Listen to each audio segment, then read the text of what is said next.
Hi, I'm Ryan Byerly, a philosopher at the University of Sheffield.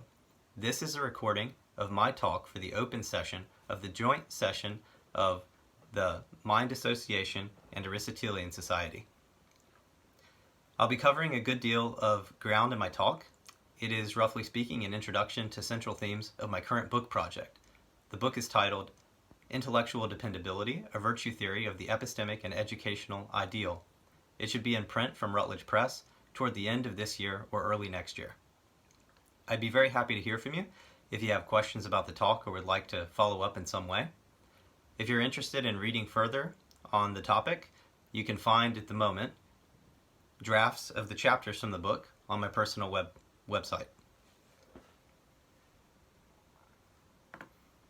The title of my talk is The Virtues of the Intellectually Dependable Person. Dependence, including dependence on other people, is a pervasive feature of the life of inquiry. When we are trying to find something out, or improve our understanding, or hone our investigative techniques, we are frequently at the mercy of a variety of factors not under our direct control, including the cooperation of our fellow human beings. In light of this pervasive dependence on others, it is paramount for the life of inquiry that there are intellectually dependable people, roughly, people on whom others can depend in their inquiries. Without such people, the quality of our inquiries would often be put in jeopardy.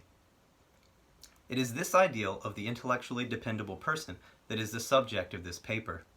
The paper's point of departure is the question, what does it take to be an intellectually dependable person? I'll begin in the first main section by developing an account of the intellectually dependable person. This is a person on whom others can depend as a fellow member of the community of inquiry. They are the sort of person on whom others can depend in those myriad ways in which we distinctively depend upon fellow inquirers when conducting our inquiries. In the next main section, I contrast this ideal with the related but different ideal of the expert, and argue that unlike the ideal of the expert, this ideal is centrally constituted by the possession of intellectual virtues. I contend, moreover, that there is a subset of distinctively other regarding intellectual virtues that I call the virtues of intellectual dependability, which contribute uniquely toward the achievement of this ideal. So the first main section, the intellectually dependable person. As a first pass, the intellectually dependable person is the sort of person on whom others can depend in their inquiries. More specifically, they can be depended upon by others to aid them in achieving their aims in inquiry. Inquiry is typically conceived by philosophers as activity aimed at achieving epistemic goods. Most paradigmatically, perhaps, it is concerned with finding something out or with answering a question. The inquirer engages in activity oriented toward determining whether something is the case. So understood, their aim is naturally understood as the aim of attaining true belief. Yet, additional aims of inquiry can also be recognized.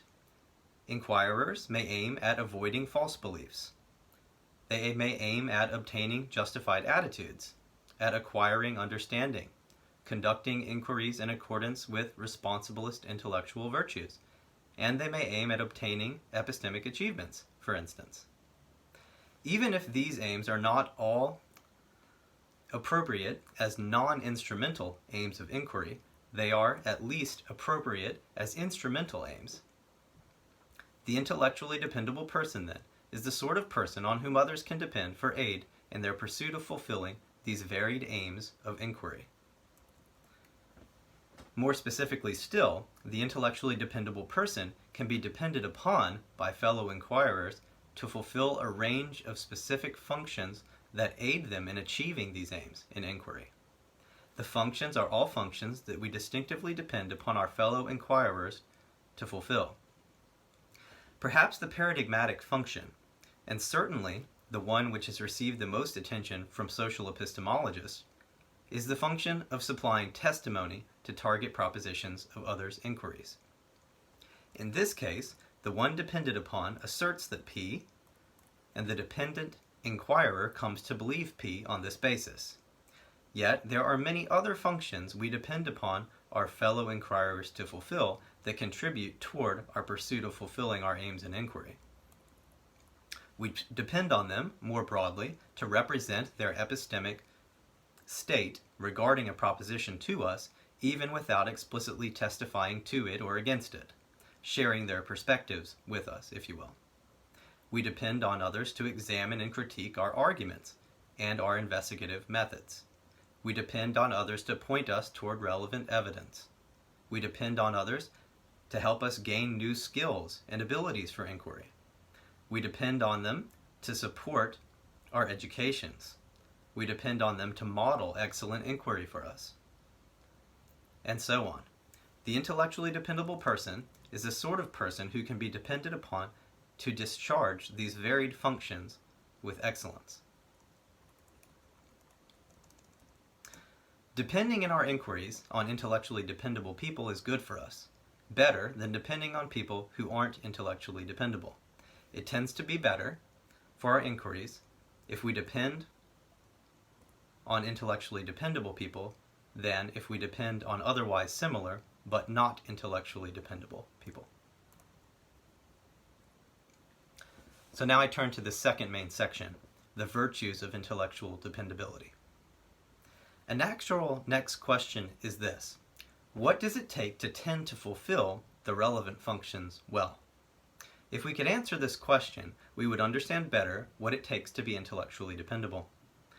By contrasting the ideal of the intellectually dependable person with the ideal of the expert as understood according to a common approach to expertise, I will argue that being intellectually dependable centrally involves possession of the responsiblest intellectual virtues, and a unique subset of these that I call the virtues of intellectual dependability.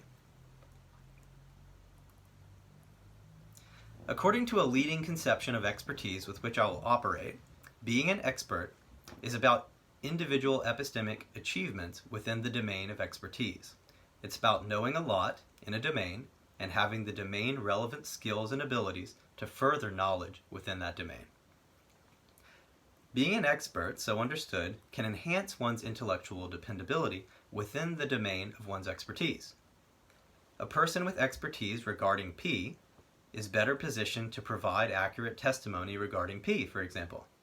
And a person with the skills and abilities to enhance their own epistemic position within a domain is a person from whom an aspiring contributor to that domain may gain valuable know-how about learning in that domain. Yet, such expertise only gets us so far toward intellectual dependability, even within the domain of expertise. For, being knowledgeable and skilled within a domain does not by itself make an expert disposed to communicate the propositional or procedural knowledge they possess in that domain to others who depend on them. Nor does such knowledge by itself dispose one to communicate this knowledge in a way that is accessible to others and susceptible to their forming beliefs on its basis. As Alvin Goldman, who's a proponent of the conception of expertise I've been discussing, says, expertise alone does not guarantee the ability to teach others. The latter is, arguably, a separate skill. Even more obviously, expertise is not relevant to a person's intellectual dependability outside of the domain of their expertise. It is not relevant, for example, to the extent to which one can be depended upon as a source of testimony for topics outside of one's area of expertise. Nor is it relevant for the extent to which one can be depended upon to faithfully and accurately share one's perspective, to identify relevant arguments and evidence, and to guide others' inquiries in domains outside the domain of expertise. On the other hand, intellectual virtues are highly relevant for intellectual dependability, whether or not one is an expert. In order for dependent learners to gain epistemic goods from experts, these experts need to be disposed to communicate what they know and to do so in ways that are clear and sensitive to their audiences. The same dispositions of intellectual character are relevant for one's intellectual dependability in domains in which one is not an expert. The person who is disposed to faithfully share their perspective with us in a way that is clear and sensitive to our intellectual concerns, aims, and abilities is precisely the sort of non-expert we want to depend on. The foregoing observations about the ways in which expertise and intellectual virtue can each contribute to a person's intellectual dependability reveal a sense in which the intellectual virtues are more fundamental to this ideal than expertise is. The intellectual virtues, and not expertise, can contribute all by themselves to the extent to which a person is intellectually dependable. On the other hand, while expertise does have a contribution to make toward the ideal of intellectual dependability, it is a contribution that must be unlocked by the intellectual virtues. While all intellectual virtues can enhance a person's intellectual dependability, and while the intellectual virtues on a whole are more central to the ideal of intellectual dependability than expertise is, there is a particular subset of intellectual virtues that is of special relevance to the ideal of intellectual dependability. This subset of intellectual virtues I call the virtues of intellectual dependability. The virtues of intellectual dependability include the dispositions of intellectual character obliquely referenced in the preceding discussion. For example, intellectual benevolence is a refined motivation to promote others' epistemic goods for its own sake. The intellectually benevolent person cares about others' intellectual well-being and wants to help them achieve the aims of inquiry. They distinguish between more and less valuable intellectual goods and have a comparatively stronger motivation to help others achieve the more valuable intellectual goods.